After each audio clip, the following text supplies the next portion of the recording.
శుక్రవార సాయంత్రాలు మనము కీర్తనలు ధ్యానిస్తున్నాం.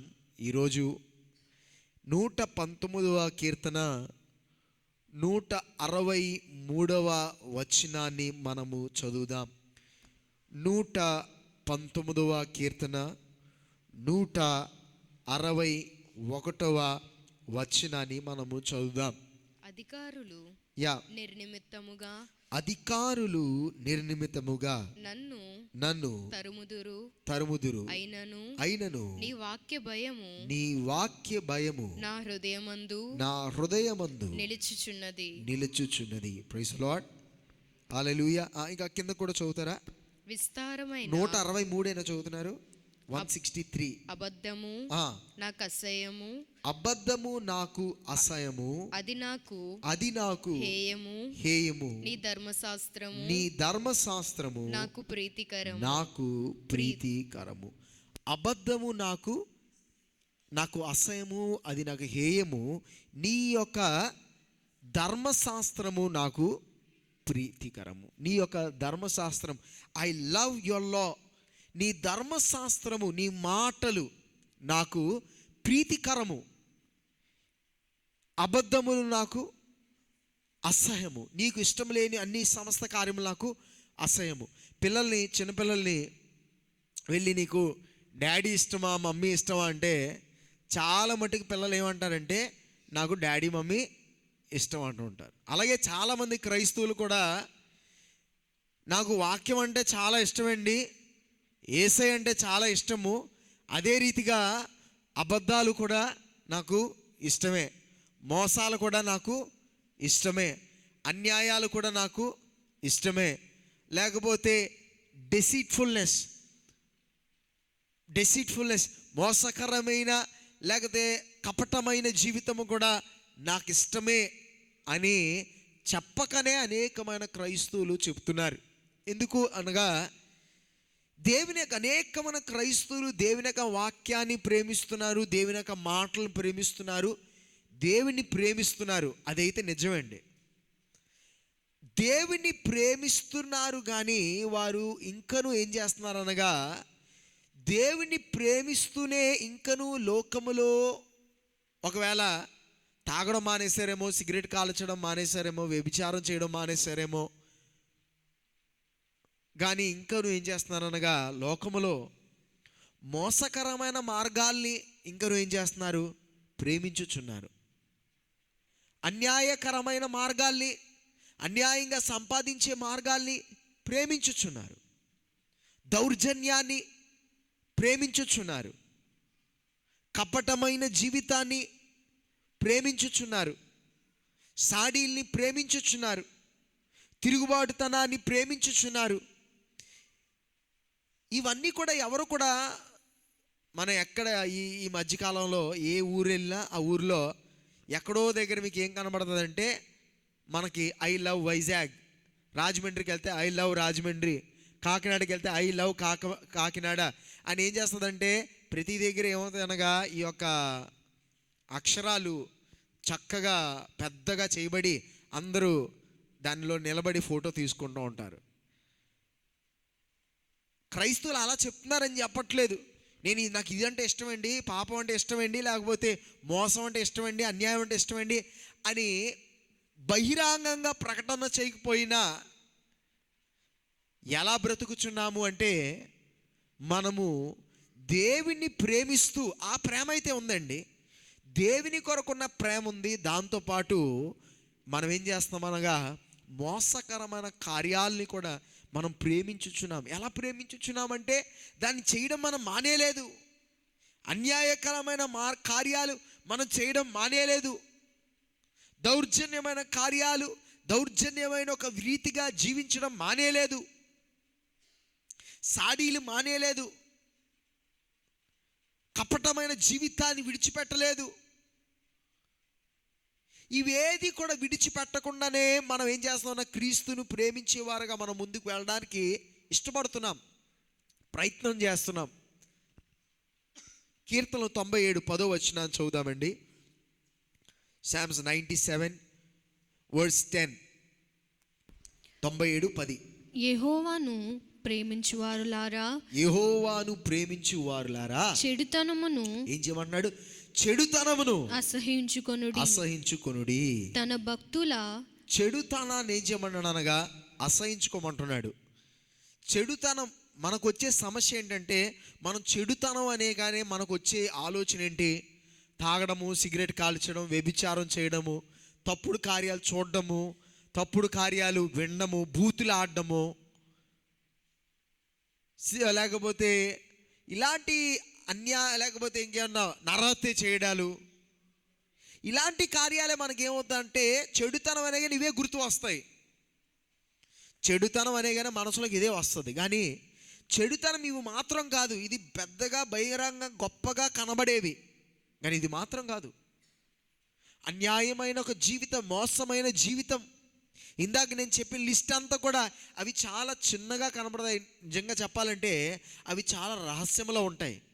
అన్యాయం బహిరంగంగా ఉంటుందా? చాలా రహస్యంగా, ఎవరికి తెలియదేమో, లేకపోతే అందరూ చేసేదేమో. కొన్ని స్థలాల్లో, కొన్ని ఉద్యోగాల్లో, కొన్ని కార్యాల్లో అందరూ చేసేదే. మోసం అందరూ చేసేదే. సాడీలు అందరూ మాట్లాడేదే. కపటంగా బ్రతికేది అందరూ తమ తమ లాభాల కొరకు చేసుకున్నదే. ఇవేవి కూడా వెంటనే చెడుతనం అనే కానీ మన మనసులోకి రాకపోవచ్చేమో, కానీ నిజంగా దేవుని ప్రేమించేవాడు ఏం చేయాలనగా వీటినన్నిటినీ కూడా వాడు ఏం చేయాలి? అసహించుకున్న వాడై తెరచబడాలి. To fear the Lord is to hate evil. సామెతల గ్రంథంలో అంటాడు, యెహోవా యందు భయము భక్తి కలిగి ఉండుట, చెడుతనమును ఏం చేయుట? అసహించుకొనుట. మనం ఏం చేస్తున్నాం అనగా యేసు ప్రభుని ప్రేమిస్తూనే చెడుతనాన్ని, దైవ విరోధమైన క్షేమాభివృద్ధికరమైన కార్యములు కాలేని వాటిని మనం ప్రేమిస్తూ, అభివృద్ధికరమైనవి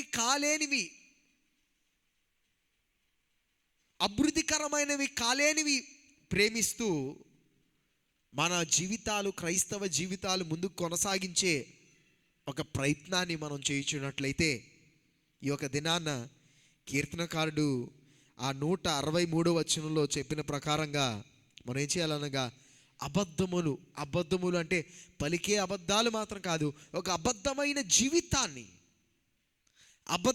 జీవితాన్ని మనం విడిచిపెట్టి దేవుని యొక్క మాటలను, దేవుని యొక్క ధర్మశాస్త్రములను, దేవుణ్ణి ఏం చేయాలనగా ప్రేమించే వారుగా తీర్చబడాలి. 165వ వచనాన్ని మనం చదువుదామండి.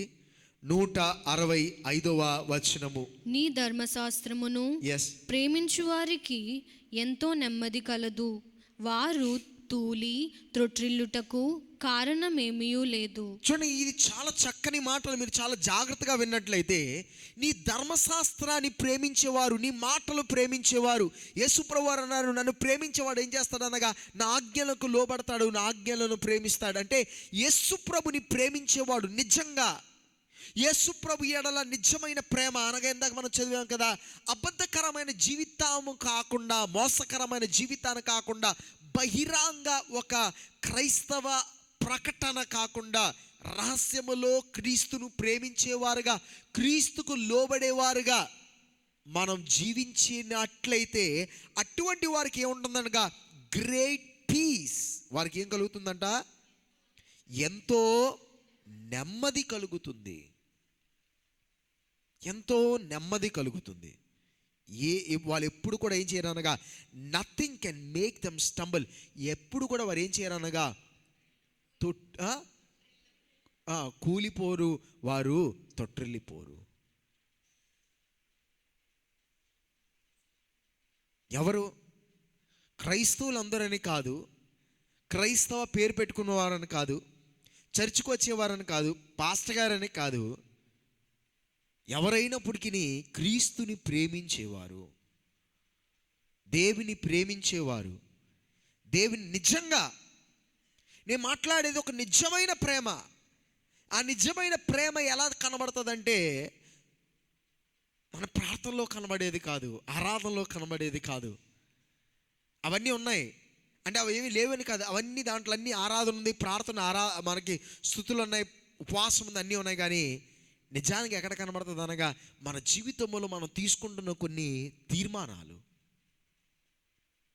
చెడుతనమును మనం అసహించుకుంటున్న విధానం, చెడ్డ విధమైన కార్యాలను, మోసకరమైన జీవితాన్ని, దైవ విరోధకరమైన ఒక జీవితాన్ని మనం దూరం చేసే దాంట్లో ఏమవుతుంది అనగా ఇవి ఇంకనూ స్పష్టంగా కనబడడం ప్రారంభిస్తుంది. ఎందుకంటే అనేకమైన క్రైస్తవులు, అనేకులు చక్కగా ప్రార్థిస్తారు, చక్కగా ఆరాధిస్తారు, చక్కగా వాక్యాన్ని చెప్తారు. అనేకమైన దేవుని యొక్క సేవకులు చక్కగా పరిచర్యలు చేస్తున్నారు, గొప్ప ప్రసంగాలు చేస్తున్నారు. కానీ వారి యొక్క అదే రీతిగా వారు వేరే వైపు భయంకరమైన కార్యాలు, వారి యొక్క బలముతో, వారి శక్తితో, వారికి ఉన్న ధనముతో వారు చేస్తున్న సందర్భాలు చరిత్రలో మనం అనేకమనసార్లు చూసి ఉన్నాం. ఈ దినము మనం బ్రతుకుతున్న లోకములో కూడా అలాంటి సందర్భాలు ఎన్నో చూస్తాం. వారు ప్రార్థిస్తారు, వాక్యము చెప్తారు, వారు దేవుని యొక్క సన్నిధానికి వెళ్ళేవారుగా ఉంటారు, దేవుని యొక్క పరిచర్య వెళ్ళేవారుగా ఉంటారు. దేవుని ప్రేమించట్లేదంటే నిజముగా హృదయపూర్వకంగా దేవుని ప్రేమిస్తున్నారు. హృదయపూర్వకం అని చెప్పడానికి అవ్వదు, వారు ఎంతగానో దేవుని ప్రేమించుచున్నారు. కానీ ఒక్కవైపు ఏం చేస్తున్నారనగా లోకాన్ని కూడా వాళ్ళు ఏం చేస్తున్నారు, లోకాన్ని అనగా లోకములో కొన్ని కార్యాలను, మోసకరమైన, అన్యాయకరమైన, దౌర్జన్యమైన, అబద్ధముతో కూడిన జీవితాన్ని కూడా వారు ఏం చేస్తున్నారనగా ప్రేమించుచున్నారు. కానీ కీర్తనకారుడు అంటున్నాడు, మన 165 కీర్తనలు చదివాం, నిజంగా దేవుని ప్రేమించే వాడికి ఏం కలుగుతుందంట, ఎంతో నెమ్మది, గ్రేట్ పీస్, ఎంతో నెమ్మది వాళ్ళు కలుగుతుంది. అంటే వారి చుట్టూ అనేకమైన పరిస్థితులు జరిగినప్పటికీ, ఒకవేళ అనుకుందాం ఎంతో నష్టం వచ్చింది, నష్టం కలుగుతుంది, లేకపోతే శారీరకమైన ఇబ్బందులు కలుగుతున్నాయి, మానసికమైన ఒత్తిడులు కలుగుతున్నాయి. అయినప్పటికి కూడా దేవుని ప్రేమించే వ్యక్తికి ఏముంటుందనగా ఎంతో నెమ్మది. కారణం ఏంటంటే ఈ వ్యక్తి ఎలా దేవుని ప్రేమిస్తున్నాడు, నిజముగా పరిపూర్ణంగా దేవుని ప్రేమిస్తున్నాడు. బహిరంగంగాను రహస్యంగాను 10 మంది ఉన్నా, ఒక్కరున్నా, ఇద్దరున్నా నిష్కపటముగా ఉన్నాడు. మోసకరమైన కార్యాల్లో తను చెయ్యి పెట్టలేదు, తన మాట పలకలేదు, తను వెళ్ళలేదు, కూర్చోలేదు, ఏది చేయలేదు. గనక తన హృదయంలో ఏముందనగా గొప్ప నెమ్మది. ఎందుకంటే నేను చేసిన ప్రతి కార్యం కూడా ఎవరు చూస్తున్నారనగా దేవుడు చూస్తున్నాడు. నేను పలికిన ప్రతి మాట ఎవరు విన్నారనగా దేవుడు విన్నాడు. నేను చేసిన ప్రతి కార్యము మనుషులందరికీ బయట కార్యం కనబడుతుంది, కానీ దేవుడికి దాని వెనకాల ఉన్న ఉద్దేశం కనబడుతుంది. గ్లాస్ మంచినీళ్ళు మనం ఇచ్చినా అవతలడికి ఏం కనబడుతుంది అంటే, ఓకే ఏ గ్లాసులో ఇచ్చాము, ఎంత నీళ్ళు ఇచ్చాము, కానీ దేవుడికి ఏం కనబడుతుంది తెలుసా, దాని వెంట ఉన్న ఉద్దేశం దేవుడికి కనబడుతుంది. దేవుడు దేని బట్టి ప్రతిఫలం ఇస్తాడు తెలుసా, ఇచ్చుచున్న దాన్ని బట్టి కాదు, ఇచ్చుచున్న ఉద్దేశాన్ని బట్టి, దాని వెంట ఉన్న హృదయాన్ని బట్టి దేవుడు ఆశీర్వాదాలు కుమ్మరిస్తాడు. అయితే నిజముగా దేవుని ప్రేమించే వాడి యొక్క జీవితంలో శోధనలు రావచ్చు, కష్టములు రావచ్చు, నష్టములు రావచ్చు, శారీరకమైన ఇబ్బందులు రావచ్చు, ఒత్తిళ్ళు రావచ్చు, మరణకరమైన సమస్యలు రావచ్చు. కానీ దాంట్లో కూడా ఆ వ్యక్తికి ఏం కలుగుతుందో తెలుసా, గొప్ప నెమ్మది. ఎందుకంటే దేవుడికి నా జీవితంలో అంతా కూడా తెలుసు, నా జీవితం దేవుడికి బాగా తెలుసు, నా జీవితాన్ని దేవుడు చూస్తున్నాడు. దేవుడు చూస్తున్నాడు, నా జీవితం యథార్థంగా ఉంది కనుక నేనేం చేయవసరం లేదు, భయపడవసరం లేదు, నేను ఆందోళన పడడానికి ఏది లేదు. ప్రస్తుతానికి ఏది బాగుపోయినా, ప్రస్తుతానికి ఏది అనుకూలంగా లేకపోయినా, నా శరీరం జబ్బు పట్టిపోయి ఉన్నా, మానసికంగా ఒత్తిడితో ఉన్నా, ఆర్థికంగా నలిగిపోతున్నా, దేవుడు చూస్తున్నాడు. నేను దేవుని యొక్క దృష్టిలో ఎలాగొన్నాలి, నేను ఎలాగొన్నాను, యథార్థంగా ఉన్నాను, నా మాటలు యథార్థంగా ఉన్నాయి, నా ఆలోచనలు యథార్థంగా ఉన్నాయి, నా తలంపులు యథార్థంగా ఉన్నాయి. నేను ఒకవేళ నా భార్యతో ఉన్నా, నా భర్తతో ఉన్నా, నా బిడ్డలతో కూడా చెప్పలేదేమో కొన్ని కార్యాలు, కానీ అవి కూడా ఎవరికి తెలుసు, దేవునికి తెలుసు. నేను చేసిన కొన్ని కార్యాలు వెంటనే ఉద్దేశం ఎవరికి తెలుసు, దేవుడికి తెలుసు.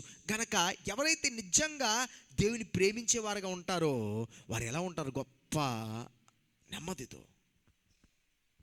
భయంకరమైన పరిస్థితుల్లో కూడా వారికి నెమ్మది. ఎందుకు నెమ్మది అంటే మనుషులు ఎవరి దగ్గరికి వెళ్ళి ఏం చేయవసరం లేదనగా, మనుషులు ఇంట్లో వాళ్ళ దగ్గర కానీ, మనుషుల దగ్గర కానీ, చుట్టాల దగ్గర కానీ, బంధువులు లేకపోతే లోకంలో ఎవరి దగ్గరికి ఏం చేయవసరం లేదనగా రుజువు చేసుకోవసరం లేదు, లేకపోతే వారికి వివరించవసరం లేదు. అయ్యో లేకపోతే నేను నిరపరాధిని అని చెప్పుకోవసరం లేదు, లేకపోతే అయ్యో నాకు ఎందుకు ఇలా జరుగుతుందని నేను నెత్తుబాదుకోవసరం రాదు. ఎందుకో తెలుసా, ఆ వ్యక్తి దేవుని యొక్క దృష్టిలో తనకు ఒక నిరీక్షణ ఉంది. ఆ నిరీక్షణ ఏమనగా, నా దేవునికి నా హృదయంలో ఉన్న సమస్త కార్యములు ఆయనకి తెలుసు. ఆయన ఒకవేళ ప్రాణం పోయే పరిస్థితి వచ్చినా నేనేం అవసరం లేదు, నేను భయపడవసరం లేదు. ఎందుకంటే నా హృదయం ఆయన తెలుసు కనుక, ఒకవేళ నేను ఇక్కడ చనిపోవడమే మంచిదైతే ఆయనకి మంచిది అనిపిస్తే అదన్నా చేసుకుంటాడు. నాకు భయం లేదు, మరణమన్నా భయం లేదు. ఎందుకంటే నేను నిజంగా ఏం చేస్తున్నానగా దేవుని ప్రేమిస్తున్నాను. అర్థమవుతుందండి నేను చెప్పాలనుకుంటున్నా? అర్థమవుతుందా? మరణమైన దేవుని ప్రేమించేవాడికి నిజంగా, నేను మాట్లాడుతుంది ఒక క్రైస్తవుడి కొరకు కాదు, నేను మాట్లాడుతుంది ఒక పాస్టర్ గారుగా ఉన్నవాడి కొరకు కాదు, నేను మాట్లాడుతుంది నిజంగా దేవుని ప్రేమించేవాడికి, అంతర్యంలో యథార్థత కలిగిన వాడికి, అంతర్యంలో యథార్థత, తన తలంపులో యథార్థత చేసిన. అందుకే అన్నిటికన్నా చిన్న పని ఏంటనగా గ్లాస్ మంచినీళ్ళు అనే మాట. ఆ గ్లాస్ మంచినీళ్ళు వెంట ఉన్న ఉద్దేశం కూడా యథార్థంగా ఉన్నప్పుడు, ఆ వ్యక్తి చచ్చిపోతున్నాడు అని తెలిసినప్పటికీ ఆ వ్యక్తికి ఎలా ఉంటుంది అనగా గొప్ప గొప్ప నెమ్మది. ఎందుకంటే దేవుడు చూస్తున్నాడు, దేవుడు తెలుసు, దేవుడు మేలైందే చేస్తాడు. ఆయన ఏది చేసినా అంతా నా మేలుకి. మనం పాడతాం కదా, ఆయన ఏది చేసినప్పటికీ అంతా నా మేలుకి.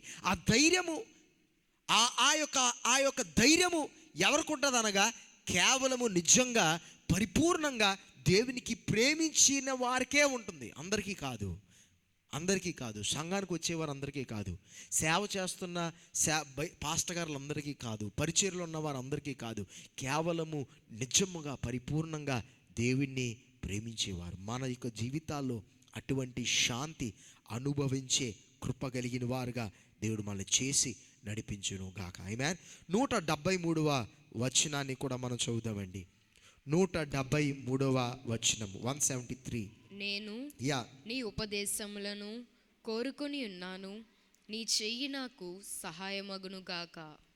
నీ ఉపదేశములు నేను కోరుకొని ఉన్నాను, నీ చెయ్య నాకు సహాయమవును గాక. మనము దేవుని యొక్క సహాయము మన జీవితంలో మనం కోరినప్పుడు అండి, దేవుడి దగ్గరికి ఎవరు రికమెండేషన్ లెటర్ అన్న పనికొస్తుందండి? ఎవరు రికమెండేషన్, లోకంలో ఎవ్వరు కూడా మన తరపున రికమెండేషన్ లెటర్ రాయలేరు. పాస్టర్ గారు మీ కొరకు రికమెండేషన్ లెటర్ రాయలేరు. సంఘం మీ కొరకు ఒక రికమెండేషన్ లెటర్ ఏసైకి పెట్టలేదు.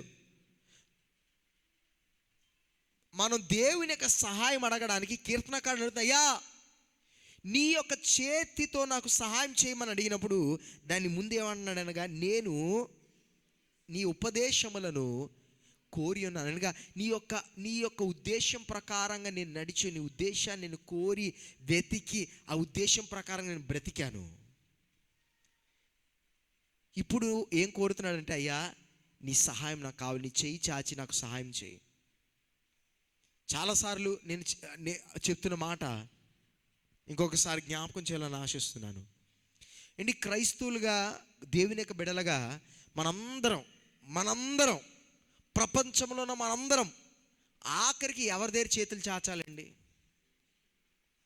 ఎవరి దగ్గర చేతులు చాచాలి?